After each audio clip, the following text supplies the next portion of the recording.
Au nom du Père et du Fils et du Saint-Esprit. Amen. Mon Seigneur et mon Dieu, je crois fermement que tu es ici, que tu me vois, que tu m'entends. Je t'adore avec profonde révérence.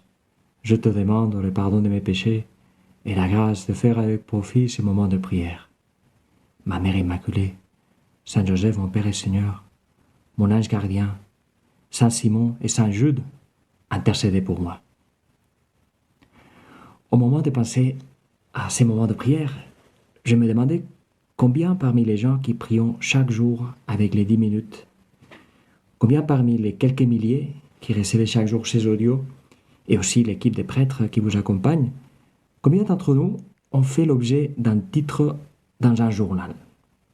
Pas le journal du quartier, un journal national, ou l'objet d'une nouvelle dans le téléjournal, à cause de quelque chose d'important qu'on a fait, que sais-je, un prix, une entrevue, une nomination. Combien d'entre nous? Peut-être une dizaine, peut-être une vingtaine. Quoi qu'il en soit, le fait c'est qu'au bout d'un an, même pas, au bout de quelques mois, il y a tellement de nouvelles, tellement de choses qui se passent, que qui s'en souvient de cette nouvelle-là, où on était peut-être le protagoniste? Parce qu'il y en a des milliers qui sont tombés dessus. Eh bien, là, je me souvenais d'un historien très sage, Arnold Toynbee, qui a écrit une fois ceci. Les choses qui font les gros titres sont à la surface du courant de la vie, et elles nous distraient des mouvements plus lents, impalpables et impondérables, qui travaillent sous la surface et pénètrent dans les profondeurs. Mais ce sont vraiment ces mouvements plus lents et plus profonds qui font l'histoire. Et ce sont ces mouvements qui se révèlent énormes après coup, lorsque les événements sensationnels qui passent ont perdu de leur importance pour atteindre leur véritable proportion. Tiens, il y a des choses qui font beaucoup de bruit, mais qui ensuite sont emportées par les vents. Elles restent à la surface du courant de la vie. Et par contre, il y a des choses qui ne font presque pas de bruit, qui restent inaperçues, et qui, avec le passage du temps, se révèlent énormes.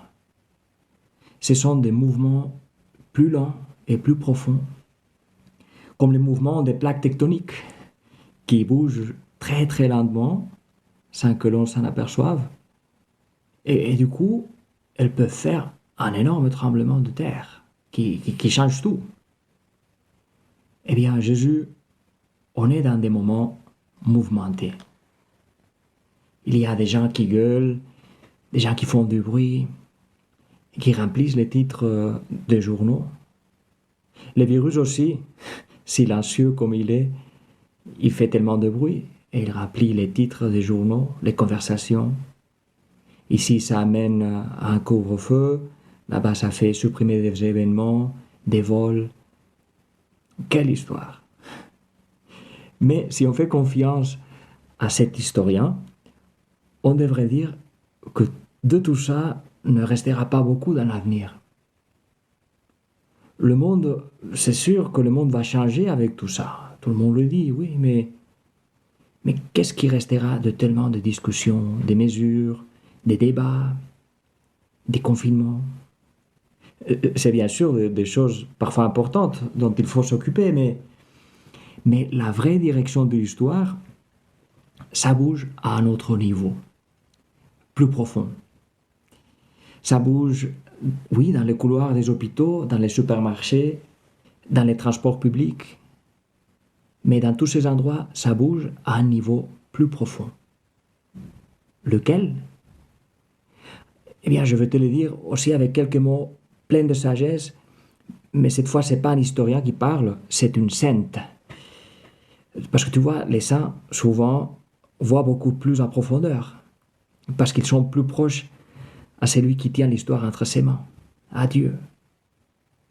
Eh bien, c'est Sainte Thérèse Bénédicte de la Croix, connue aussi par son nom de baptême, Edith Stein. Et elle va dans la même direction que notre historien, mais elle donne un pas de plus. Elle nous donne le regard de la foi pour comprendre ces mouvements plus longs mais plus profonds. Elle dit, certaines âmes, dont aucun livre d'histoire n'est fait mention, ont une influence déterminante au tournant décisif de l'histoire universelle.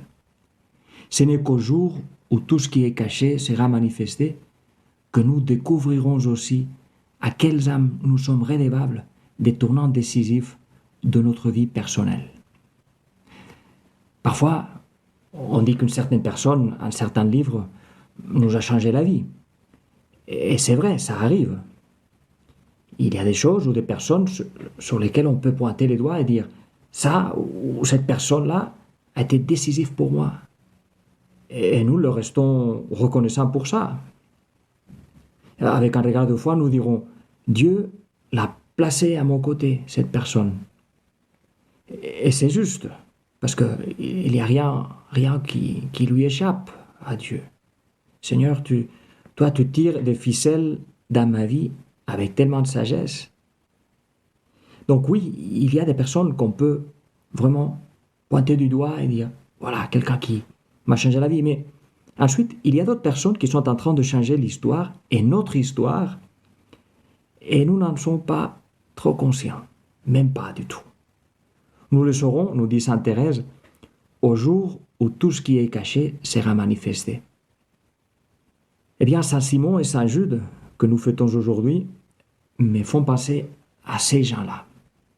Parce que si on fait l'exception de Judas Iscariote, qui est le tout dernier, eh bien, ces deux apôtres sont les avant-derniers dans la liste que Saint Luc nous fournit aujourd'hui dans son évangile, la liste des apôtres.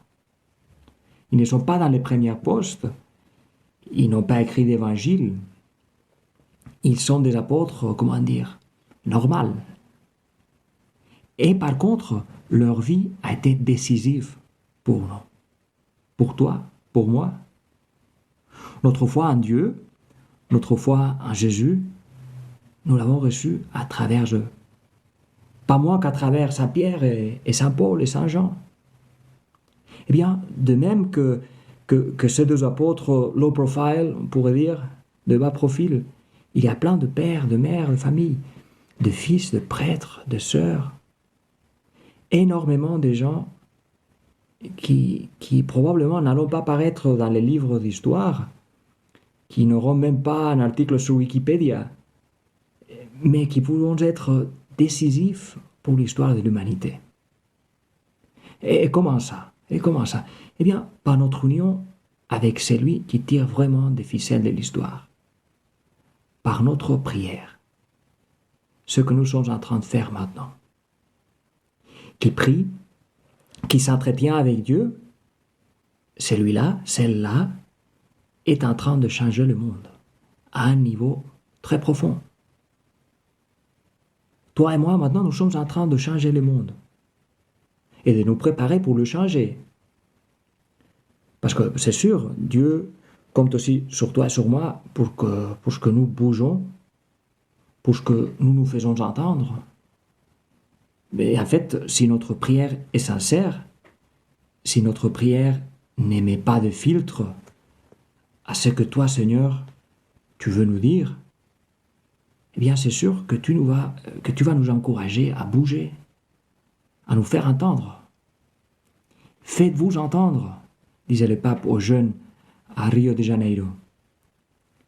Nous faire entendre sans qu'il faille gueuler, sans qu'il faille se fâcher, en donnant le meilleur de nous-mêmes, dans le travail, dans la vie familiale, dans notre quartier, dans notre milieu. Même avec du mal à la tête, tu vois.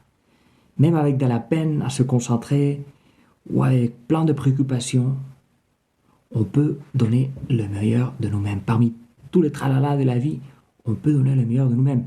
Le meilleur de notre moi à 20% de ses capacités. Eh bien, c'est le meilleur de moi-même, ici et maintenant.